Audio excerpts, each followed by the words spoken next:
रायगड महाराष्ट्रासह देश विदेशातील ताज्या बातम्या पाहण्यासाठी मॅक्स इंडिया लाईव्ह चॅनलला सबस्क्राइब करा आणि बेल आयकॉन दाबायला विसरू नका। उशीर झाला कमला सर, सुप्रीम कोर्टानं ईडीच्या कारवाईबद्दल ताशेरे ओढले। सुप्रीम कोर्टानं असं म्हणलं की ईडी जी कारवाई करतात ना ते संविधान आणि संघराज्य त्याचं उल्लंघन आहे। मला स्वतः वारंवार हीच भूमिका आम्ही मांडत आलेलो आहोत। ईडी मनमानी करते, केंद्र सरकारच्या दबावाखाली काम करते।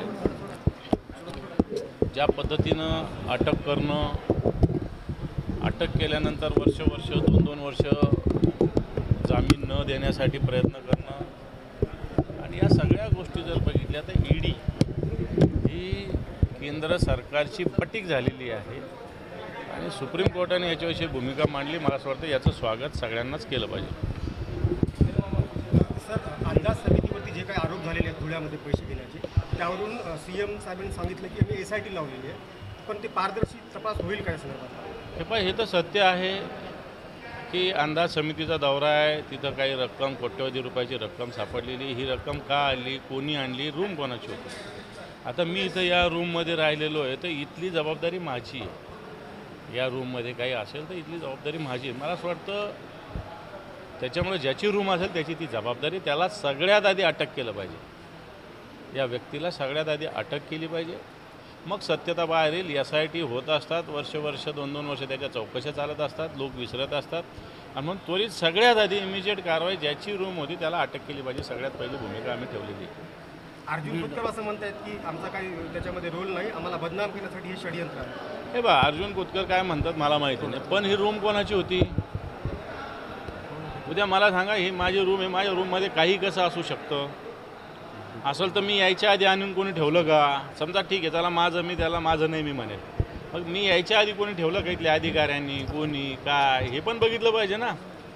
आता हे दुनिया आहे, CCTV आहेत, कुठून कुठून काय काय येतं, सगळ्या गोष्टी स्पष्ट होतात। त्याच्यामुळे अर्जुन खोतकर जरी म्हटले असेल तर अर्जुन खोतकर त्या कमिटीचे चेअरमन आहेत।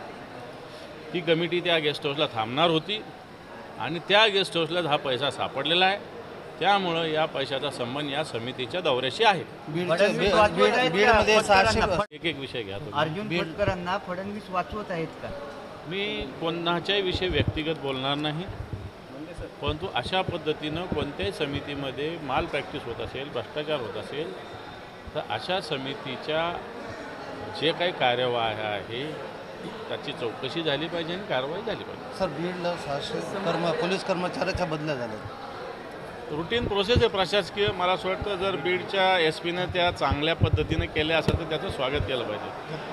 संभाजीकडे असं म्हणतात की 6 स्वराज्याभिषेक तारखेनुसार नव्हता, तिथीनुसार व्हावा आणि वाघ्या कुत्रे तत्वासुद्धा हटवण्यात यावा। इतिहास संशोधक हटवू नका, इतिहास संशोधक सोयीचं बोलतात।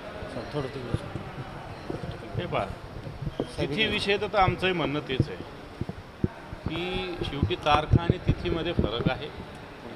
तिथी इतिहास असेल, भूगोल असेल, याच्यातून प्रतीत होत असतात, तारखा काही त्याच्यातून प्रतीत होत नसतात। या भूमिकेविषयी आमचा काही मला वाटतं वाद असेल काय नाही, परंतु वाघ्या कुत्र्याच्या विषयी जे काय असेल ते इतिहास संशोधकांनीच निर्णय घेतला पाहिजे। मी किंवा संभाजी भिडेंनी कोणी निर्णय घेण्याची गरज नाही। अतिवृष्टी झालेली आहे, शेतकऱ्यांचे अद्याप पंचनामे झाले नाही, काय शब्द अवकाळी पावसामुळे अतिवृष्टी झाली म्हणजे नाही असं नाही शब्द तो। अवकाळी पावसामुळे नुकसान झालेलं आहे। या राज्यामध्ये जवळपास 55,000 हेक्टर क्षेत्रावर नुकसान झालेलं आहे। राज्य सरकारने याच्याविषयी कोणती पावलं उचलली नाही। मला असं वाटतं ज्या पद्धतीनं अवकाळी पाऊस झाला आहे याच्यातून जे नुकसान झालेलं आहे याला नुकसान भरपाई करण्यासाठी सरकारने त्वरित पंचनामे करण्याचे आदेश दिले पाहिजे आणि याला नुकसान भरपाई जाहीर केली पाहिजे। साहेब, वैष्णवी हागवणे प्रकरणात शेवटी शासनाला आज अटक करण्यात आलेली आहे। उशीर झालेला आहे, मग आता अशा प्रवृत्तीनुसार अटक नाही तर ठेचून काढल्या पाहिजे असं मला तरी वाटतं। सर, हिंदी ठीक